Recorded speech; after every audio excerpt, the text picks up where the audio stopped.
Perfect. Okay, now the meeting is called to order. It is now 6:04. This is the Government Services Committee and November 16th. And the first thing that we will do is have our Youth and Governance representative read the Youth and Governance Statement. Elizabeth Williams, please. Hi, we are members of the Racine County Youth and Governance Program, and we will be participating in tonight's meeting. This program serves to empower youth in Racine County by encouraging us to participate in local government. We have agreed to abide by the applicable standards of conduct that would govern any elected county board member. While we are encouraged to participate and are allowed to have a non-binding advisory vote on matters before the committee, all formal action taken by this committee will be based solely on the binding votes made by county board supervisors. Thank you so much, Elizabeth. And with that, we just have two youth and governance representatives that are here on the committee. It is Elizabeth Williams and also Isabel Young, and I do see that she has joined us now. We are expecting Fabi Maldonado to be late, and Supervisor Wish has asked to be excused. Otherwise, we are all present. Perfect. Okay. Chairwoman's comments. I do not have any for today. So the first thing on the agenda is approval of the minutes. If I could get a committee member to make a motion. Move to approve. All right. That was Supervisor Smetana. And do we have a second? Second. Oh, thank you, Supervisor Dembski. Okay. Any comments or discussion on that? Seeing none, I will ask the youth and governance representatives to, how would you wish to vote? Aye.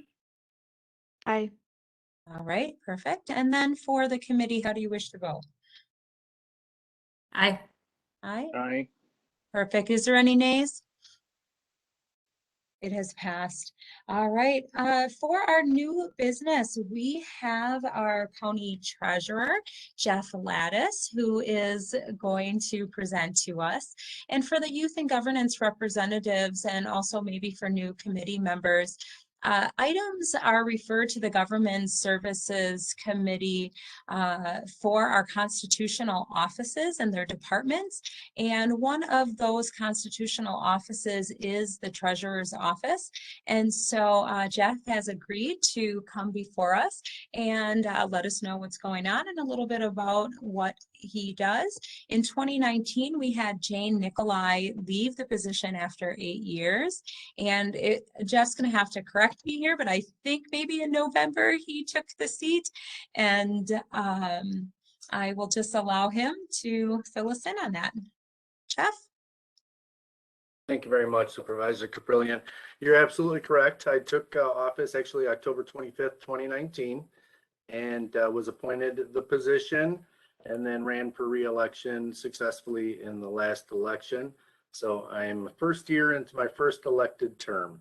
Appreciate you taking the time this evening to go through some of the stuff that we've been doing in the Treasurer's Office.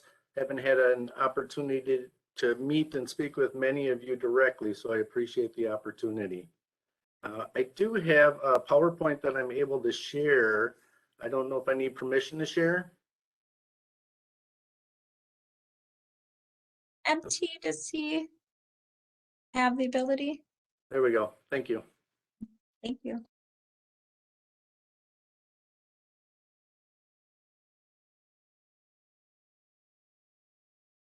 All right. Hopefully everybody can see my screen.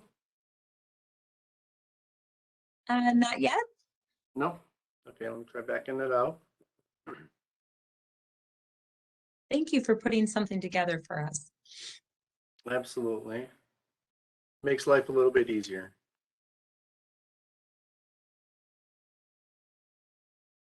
Jeff, we can see your screen now.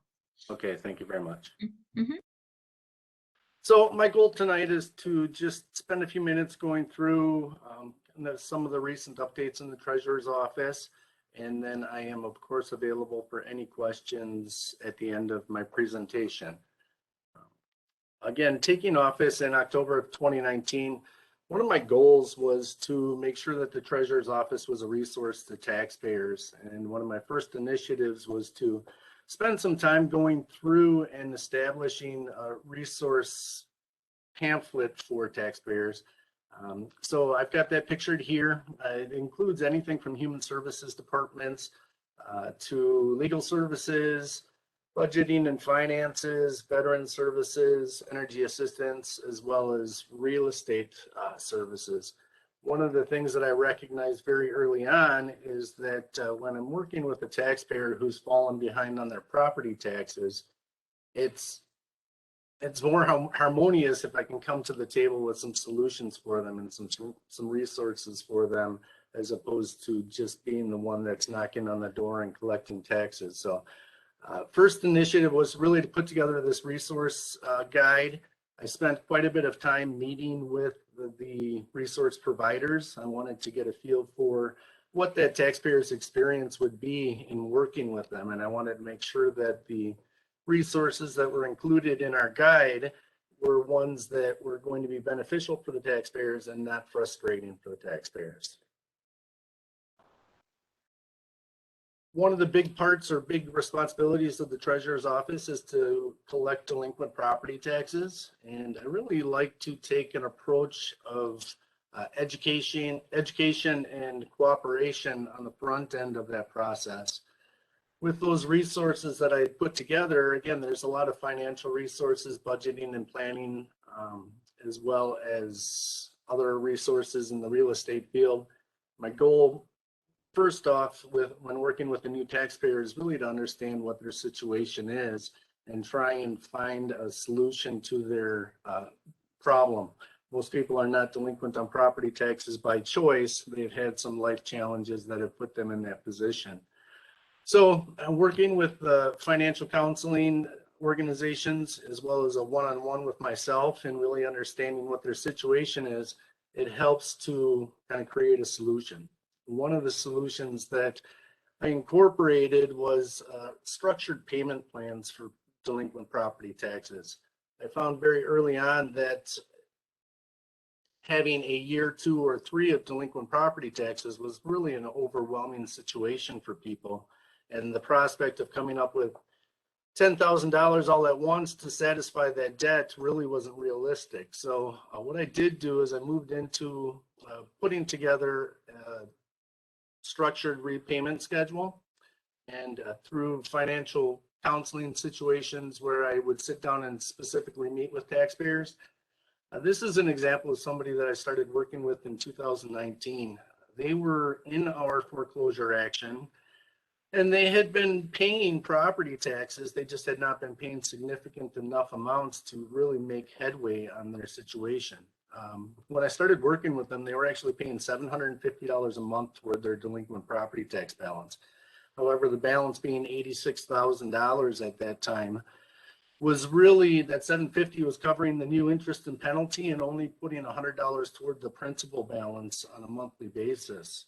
When I sat down with the taxpayer and really kind of went through that, that was the first that they realized that their current pattern of behavior really wasn't going to ever meet their goals. If they continued at that path, they would have had literally a 35-year repayment schedule to catch up on those property taxes. So we sat down and we went through a lot of scenarios. And one of the things that we did do is we got them in touch with a mortgage lender who was willing to work with them on refinancing or doing a home equity line of credit. They were able to get a home equity line of credit for $50,000 and significantly pay down a portion of their property tax balance. That pay down saves them $300 a month of interest and penalty, putting them in a much more solid position. And then we have them on a repayment schedule for another 3 years, actually 25 months left on that 3-year repayment schedule. And at the end of that repayment schedule, they'll be completely caught up. Again, this was a significant delinquency when we're looking at taxpayers with an $86,000 balance. They're now down to $36,000, so they've paid off approximately 50 of it. And again, in just a little over 2 years, will be completely current. The structured repayment agreement was something that was new. It wasn't pre-existing in the office when I took over. Since incorporating that plan, I've had 134 taxpayers who have successfully worked through that entire repayment schedule and are completely current at this point. I have another 268 active repayment agreements that are currently in place. And with that 268 active agreements, we have scheduled income of $207,000 per month that comes in off of those repayment agreements to catch up on those delinquent property taxes. As we work through that process, again, the first part of that really is financial counseling and cooperating with the taxpayer to put them in a position to be successful. If those efforts are unsuccessful, we oftentimes will turn to getting them in contact with realtors. Potentially, sometimes, it's time to make a transition away from that real estate and capture the equity that they have in the property. And if all other options are exhausted, then we turn to some more aggressive actions, which would include the prospect of potential foreclosure. When I took office, we had 1,500 properties countywide that were foreclosable. In order for a property to be foreclosable, it has to be equivalent of 3 years delinquent on property taxes. Working through the various efforts over the course of the last 2 years, I've reduced that 1,500 foreclosable parcels down to 589. With that 589, I actually have an action that we're starting right now, a foreclosure action that has 159 parcels in it. So at the end of this action, come springtime 2022, we should be down to about 340 parcels that are foreclosable from a 1,500 parcel foreclosable to begin with. So we've made a lot of progress in that front. When we do foreclose on properties, one of the things that is priority is getting that property back into productive use as quickly as possible. So I've incorporated a sales process where we're holding at least 2 interim sales per year. This past year, we actually had 3 interim sales. And then we also make properties available for over-the-counter purchase once they've gone through that interim sale process. One of the things that I recognized in putting together the sale practice is that we didn't really have a pool of investors that we were turning to make these properties available to. So I did begin to build a investor database or a buyer database, working with people who were interested in purchasing, rehabbing, or purchasing and re-renting parcels in the city. And over the course of the last 2 years, we've built that database to 300 unique buyers on the database. So each and every sale opportunity that we have, we do a broadcast out to all 300 of those potential buyers. We've got email contact, phone contact, and we essentially broadcast and advertise that we're holding a sale. Over the course of the last 2 years, we've had 78 parcels that have been put back into productive use. 6 of those parcels were donated through Habitat for Humanity, and they are putting new construction homes on vacant city lots. The other 72 parcels were sold to investors. Through those sales processes, we've generated $1.73 million in sales over the course of that 2-year period of time, recapturing $700,000 in delinquent property tax and $875,000 of interest and penalty.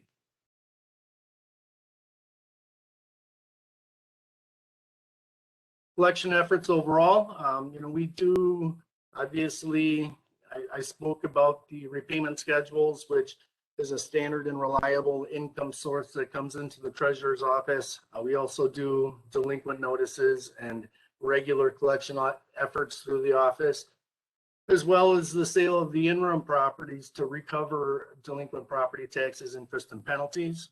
This graph right here just shows you a snapshot of what the collection history has been over the course of the last 3 years. 2019, the office collected a total of $41 million in property taxes, interest, and penalty. The first year in office, I was able to increase that to $45 million. And this year, we're up to $55 million. And Q4, we still have a month and a half left to go on Q4 of this year. So we're making great progress. We're recovering a lot of those delinquent property taxes with an emphasis of putting the taxpayer in a position to be successful. So I'm confident that this trend will continue, and that at the end of my first term here, we'll be in a significantly different position than we were at the beginning of my first term. So we've made a lot of progress. The treasurer's office does not only collect property taxes. We have a lot of other things that we do down here as well. We oversee the banking for the county.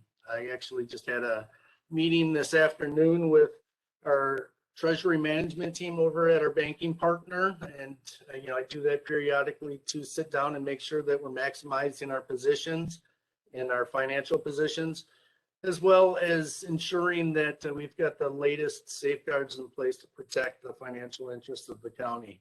It was a very productive meeting, and I do anticipate being able to incorporate a couple of new things within the next couple of months with our banking partners to strengthen our position even more. One of the things that I do focus on is improving and maintaining communication with, with our municipal partners. So working with the city of Racine, the CDA, to help put parcels back into productive use. Potentially they have a larger plan for a neighborhood, and sometimes in working with them, we can work on acquiring properties through that interim process to put them back into productive use and use the partnership with the CDA to do so.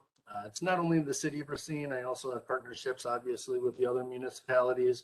We've just secured a couple of small parcels in Caledonia that had been essentially just kind of outlots that had been overlooked for years. And we secured those through interim. We're going to be donating them to the village so that they can join them to the adjacent park parcels that they have. I work in the community as much as possible. I do sit on the board for Racine Revitalization Partnership, and they do a lot of good things, and especially the uptown area. I also do, though admittedly with COVID, we haven't had any meetings recently, but I do work with Housing Resources, and I speak to first-time home buyers and talk to them about the importance of paying property taxes on time, and talk through the whole process of being a new homeowner. I did come into the position with 25 years of real estate experience, so I do understand the real estate market, and I also have a background in asset management. So I believe that a lot of that transitions well into being a resource to especially first-time home buyers. But then, other things that we're working on, we oversee the unclaimed funds process for the county. And then I'm constantly working on increasing efficiencies. We've got some things in the pipeline that are going to help streamline our processes a little bit. Right now, if a taxpayer wants to make a payment online for their property taxes, it's a very cumbersome and slow process. I'm working with our software developer, our software vendor that does our tax software. We're going to be doing a direct integration where those payments will be much more seamless for the end user, and simultaneously we'll be able to reduce the expenses to the user for those as well. So constantly working to improve efficiency for the office as well. Yes, with that, I'd be happy to take any questions that anybody might have. That was wonderful. Thank you. Very insightful. And to see the differences that have taken place since you've taken on the role, very impressive, I will say. And also it comes at a time of COVID as well. So I'm seeing those numbers. And I was just wondering how COVID has affected the office and foreclosures, but I do still see this steady incline in collection of taxes too, and the decrease in foreclosable. So you're still working your magic, even though COVID is upon us. So have you noticed any other type of changes or things that have come about during COVID, this pandemic? I've recognized a need to be a little more flexible and maintain that flexibility in working with taxpayers. If somebody is put in a position of hardship as a result of loss of hours at work because of COVID, that type of a situation, I'm able to work with that taxpayer a little bit more, but ensuring that there is a long-term plan in place, so Mhm. not accepting that as an excuse, but also understanding that households have limited resources financially, and they can just only distribute those in specific ways. So I think what's the biggest thing is really maintaining that flexibility, and then also staying informed. Right now, there aren't a lot of great resources for property tax forgiveness or property tax subsidy for people who have been impacted by COVID. However, the DOA has a program that is in the works, and hopefully it will be released within the next month or two. And that's a ARPA funded program that has $92 million set aside for specific property tax relief, as well as mortgage relief and relief for other homeowner expenses like association fees, condo association fees, those types of things. So I am staying on the forefront of that, making sure that I'm informed. And once the firm guidelines are in place, my intention is to do a broadcast, do a news alert, as well as send out a direct mailer to anybody that might qualify, because that can provide property tax relief for 2019 and 2020 tax years for people who were impacted by COVID. It's great information that we're getting from you. Thank you. Before I open it for questions from the committee, I would like to recognize that Vice Chair Scott Meyer does have to leave by 6:30. So I would first ask Supervisor Meyer, did you have any questions?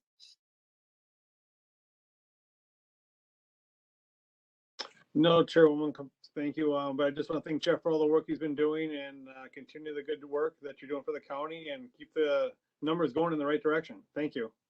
Thank you. Thank you, Supervisor Meyer.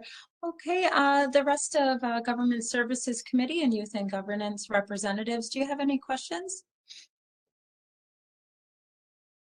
Hey, Chairwoman, Supervisor Yes, Maldonado. please, Supervisor Maldonado.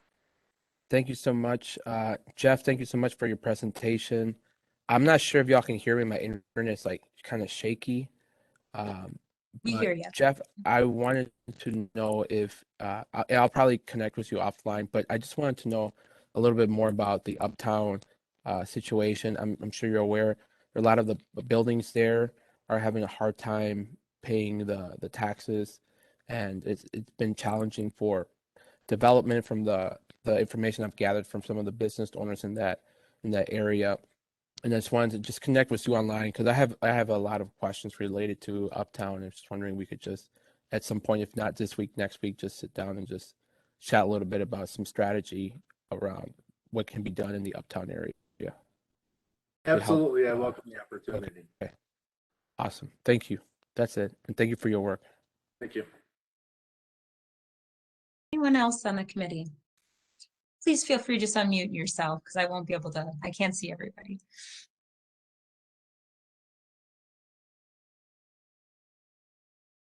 I don't see anyone who has unmuted himself, but please jump in. I just had a few questions.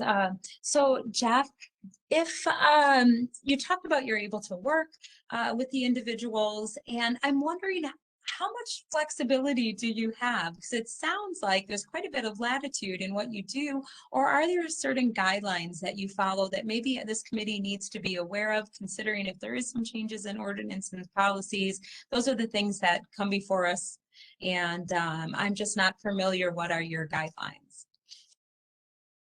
Absolutely, thank you.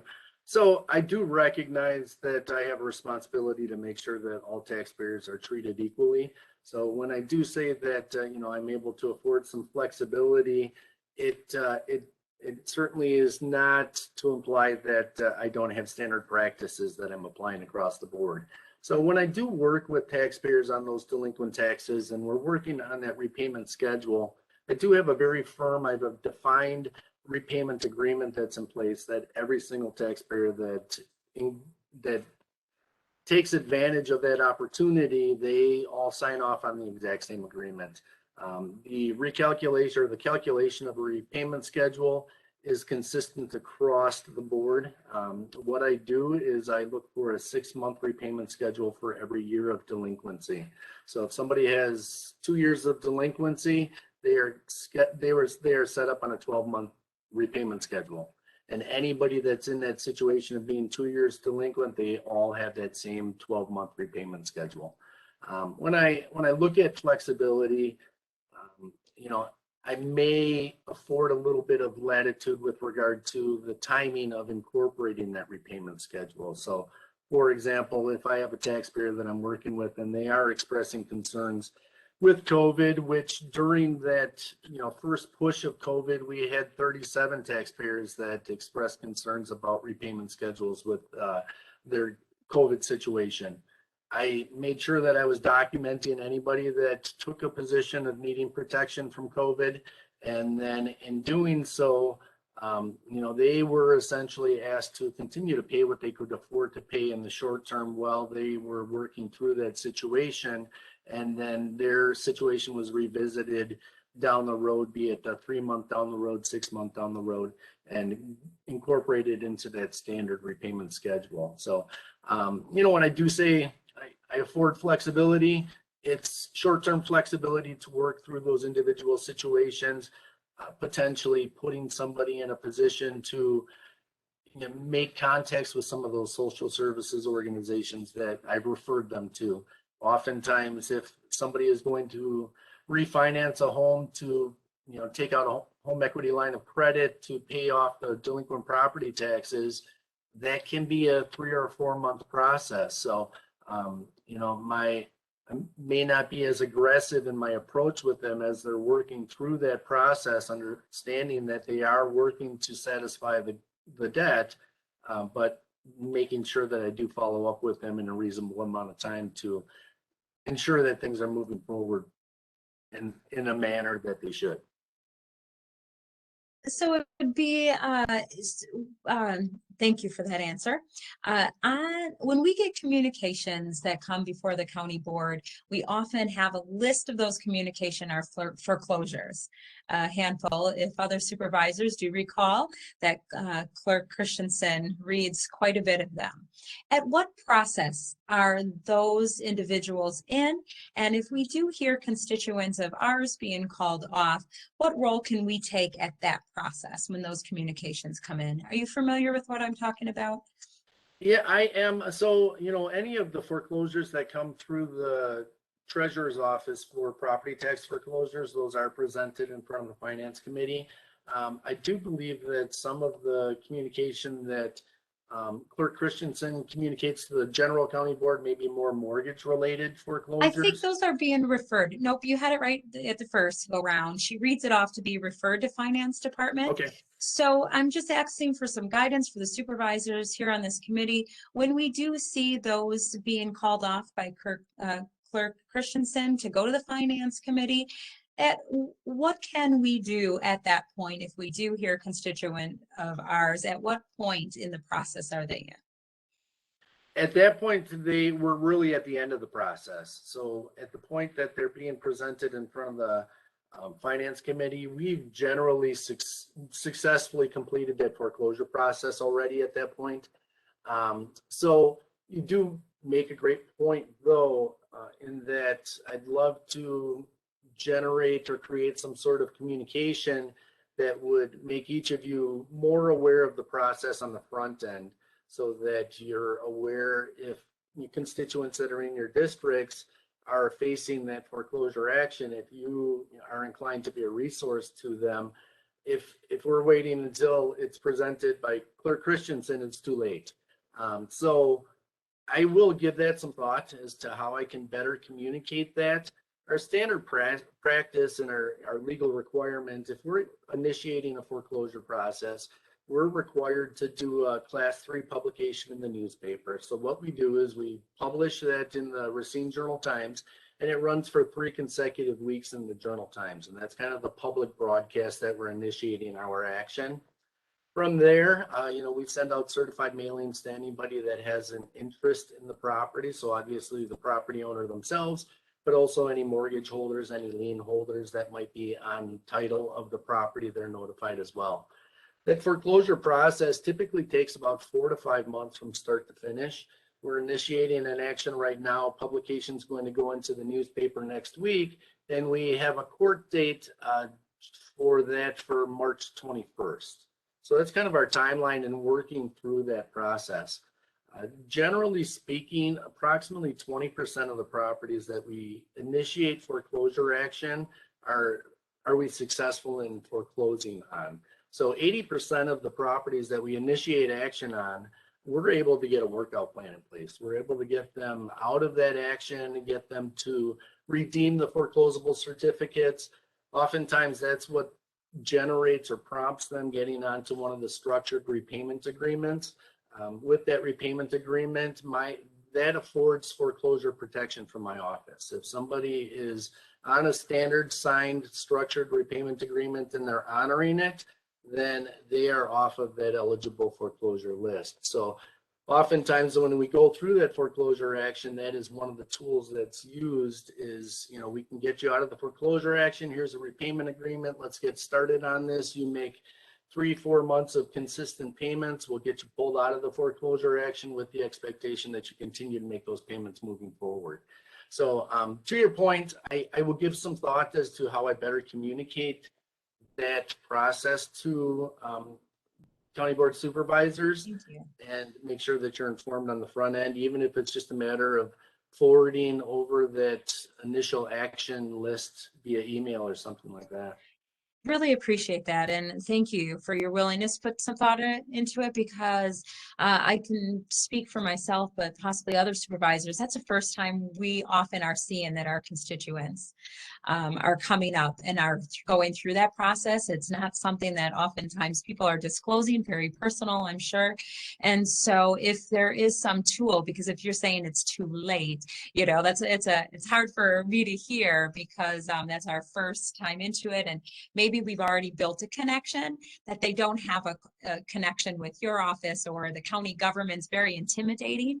And so, but if we could help out and at least bridge them to you to be able to, if they were not responsive to your efforts, maybe we can help that. So thank you so much for that. I will open it up again if there is any additional questions. Sure. Supervisor Dembski. Please. Thank you. Thank you to the chair, and thank you so much, Jeff. Please excuse my background noise, but thank you so much, Jeff, for your presentation today. I want to thank the chair for her last question and just reinforce that I would really, as an advocate for my constituents too, that would be a really helpful, just benefit to both me and hopefully the people that I represent. So definitely count me in for that idea. I will just say that one of my constituents who I work with a lot and who I love a lot has worked with you in your office quite a bit, and he's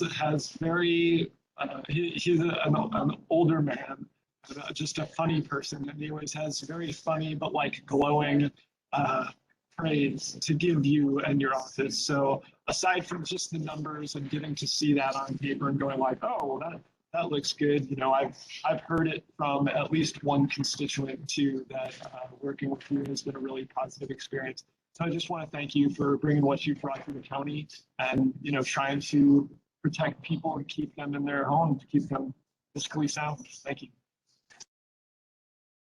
Thank you very much. I appreciate that. And I absolutely will get a list out immediately. So we'll get something out to all county board supervisors tomorrow. Again, we are initiating action now I'll get you a copy of the publication that's going to go into the newspaper next week, because I recognize the important role that you play in the local community and the contacts and influence that you have. And I would welcome any and all cooperation in helping people find positive solutions. So, I think that we would all benefit from that. Thank you. We can definitely tell that is a model and a practice of your office. So thank you so much, Jeff.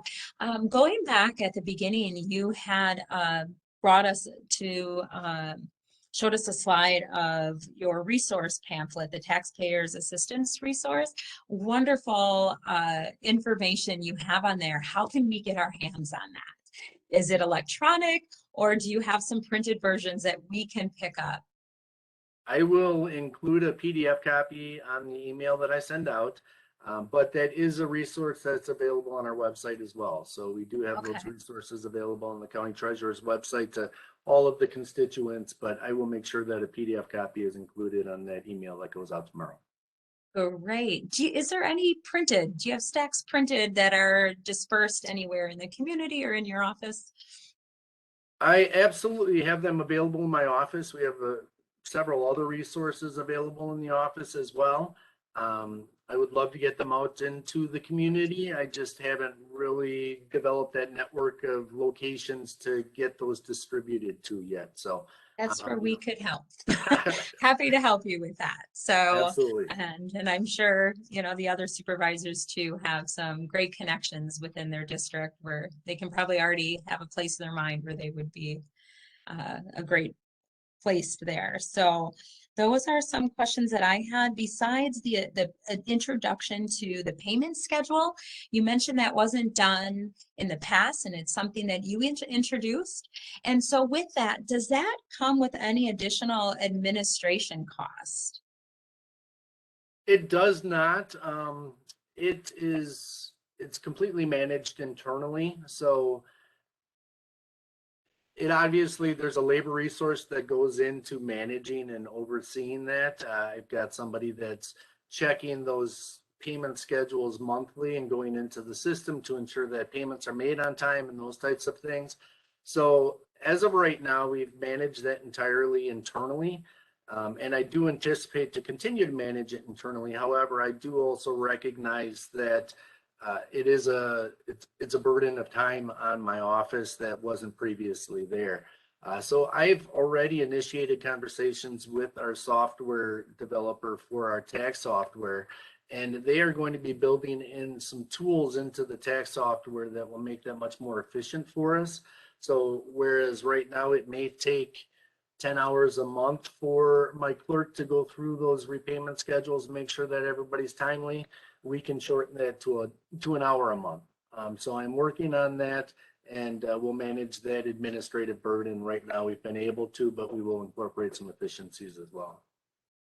That'll be quite the efficiency. And I think the more electronic you can get that into place too, I think it'll, you know, not to say there's any errors, but, you know, it'll just make sure to clean that up. But thank you so much. That was it for me, but I'm going to open it again. Is the committee, do you have any other questions for our treasurer? Please just feel free to unmute yourself because I don't see everybody. Okay. I think that is it for us. Very insightful, great information. Thank you for what you have done in this very short amount of time. Typically, it takes a little bit to get your groove and, you know, to figure out everything. And you just jumped in. It seems like you jumped into the deep end and you started cleaning it up. So cleaning the waters and making some efficiencies. We see it. And we appreciate you, and we look forward to our communication from you. And let us know at Government Services too if there's anything that's going to be in the work that we can support on your end. Okay. That sounds great. Thank you very much for the opportunity tonight. Yeah. And again, I'll get that information sent off tomorrow. Very good. Thank you so much. Have a pleasant Thank evening. Good night. Bye now. All right, committee. We do have just one. I am just going to ask, this is going to be an appointment to the traffic commission. I wanted to actually pull that up and read it because this would be the only time to do so. Okay, it's a report by county executive making an appointment to the Racine County Traffic Safety Commission to the honorable members of the Racine County Board of Supervisors due to the changes in staffing. And oh yeah, Chairman Caprillion, you missed the update from Pam. oh, I did. Okay. No worries. Let me go back. I apologize. I'm just so excited about the reappointment. Pam, I am so sorry. Okay? All right. I apologize. We have a youth and governance update, and Pam is on. Pam, I apologize. You are very important to us, and please don't take my oversight as being anything, otherwise. So you have the floor. Thank you, Chairwoman Caprillion. And good evening, everyone, and thank you for the time to give you a quick update about the Youth in Governance outreach that we are conducting during the month of November. So it started back on November 1st with our Youth in Governance representatives reaching out to people within their high school, whether it be principals, counselors, social studies teachers, etc. Then I will be doing some follow-up this week as well with them. Also, I sent out information to approximately 40 youth serving organizations within the county. Some of them are faith-based, some of them are recreational, library, coalitions, etc. So getting that word out to those organizations as well.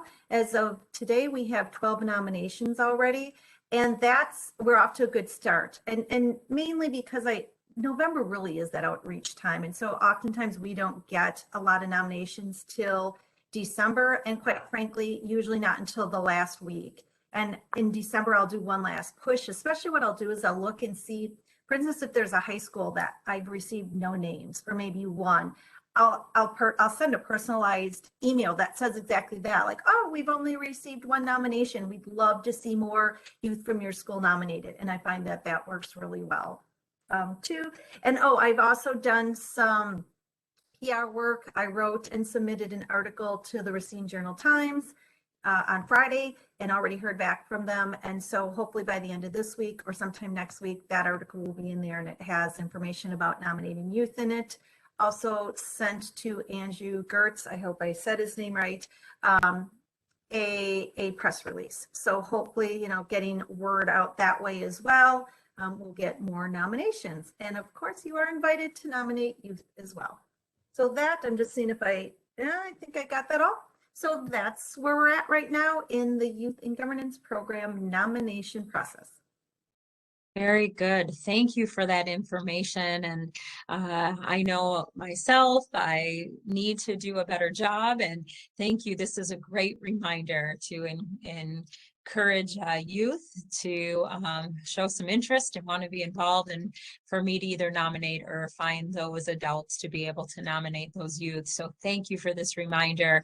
And I also challenge our two youth in governance representatives to please do your part, because coming from you, I think, is more powerful than coming from us, and where you can speak your experience. And do we have any questions for Pam, committee? Supervisor Dembski. Please. Thank you, Chair. Pam, I just wanted to ask really quickly, could you give us a reminder on, is it the end of the year that the nominations are due? Is that correct? On December 17th. Got it. Okay. Thank you very much. That's all. Mm-hmm. Thanks. Thank you. Any other questions? No, just a comment. I did see it floating around on Facebook. So that was, yeah, that was great to see. There's been getting lots of shares.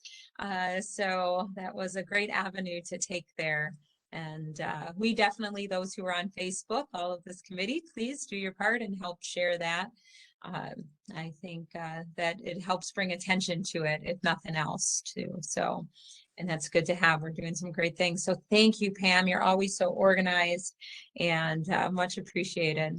Any last questions from the committee or youth and governance representatives? All right, Pam, I'll let you have your evening. Thank you. Okay. Bye now. Thank you. All right, committee, my eagerness to appoint Jay Kerner is back now on the table, and this was report number 2021-23. I will just start off. This is, there was changes to the organization that contributes members to the Racine County Traffic Safety Commission. It is necessary to make certain appointments to that body. Therefore, I, which is our county executive, hereby appoints as a member of the Racine County Traffic Commission, Jay Kerner. And he is, if you recall, he came before us and presented. He is Racine County Emergency Management Coordinator.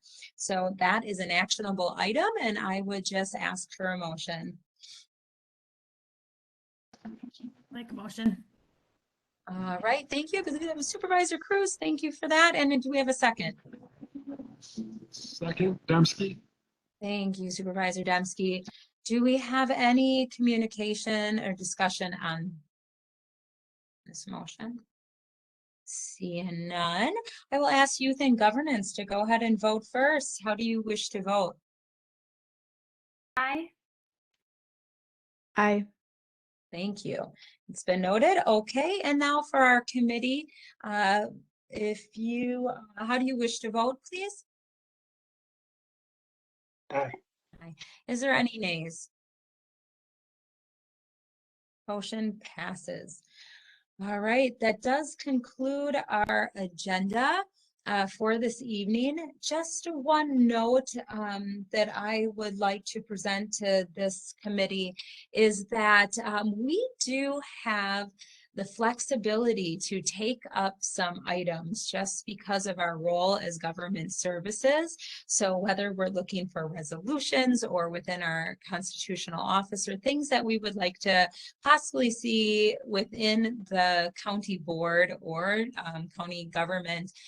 So I want you just to kind of think about that. So it could be special projects that we could take on. I don't want to get too much into it. It is not an agenda item, but it's within what we do.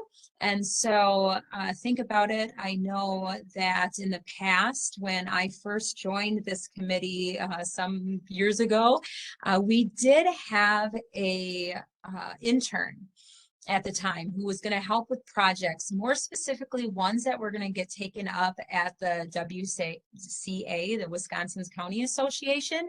So big things presented to the state. So with that in mind, if there are things that possibly interest you or moving forward, I was kind of thinking along the lines, or just one thing that popped up was something in regards to our prison gerrymandering, because we had a statement that was put out from 40 years ago that a lot of Wisconsin counties do adhere to. That might be something, if we would like to bring something forward to WCA, it is something within the purview that we do at government services. So just keep that in mind. We can be an actionable committee that also presents. So, okay. If anyone else has any comments, I will allow that right now. If not, I will just ask for a motion to adjourn. Motion to adjourn. Thank you, Supervisor Smetana. So, Second. all right, thank you, Cruz, and we are adjourned. That's it. Have a great evening, everyone.